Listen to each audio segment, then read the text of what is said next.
Hello, my name is Rebecca Mallory, and I'm going to talk to you just a little bit about communication with our children.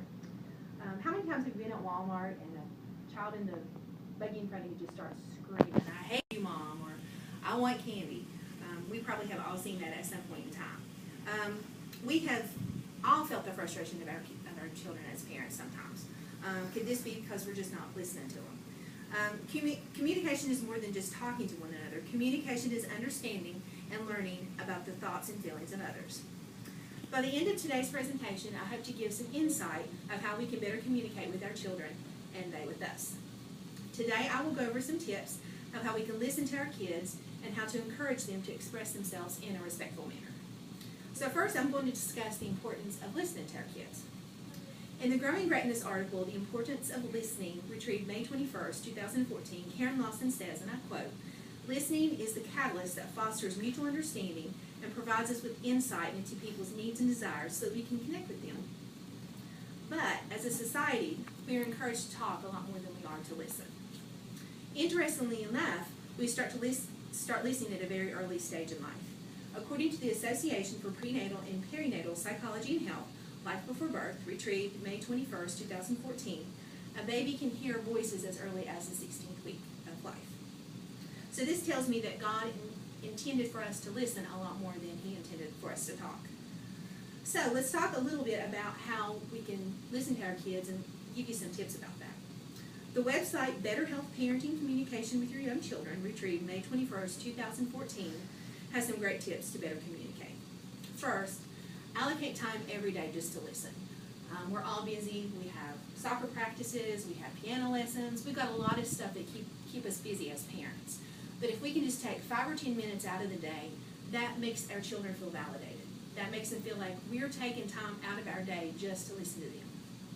Secondly, encourage opinions and ideas. This is the same thing.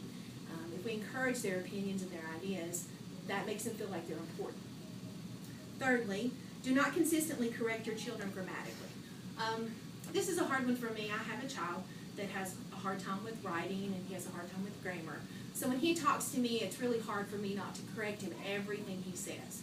So that makes him feel like I'm just grading him, not really listening to him. And fourthly, discuss difficult issues without lecturing or criticism.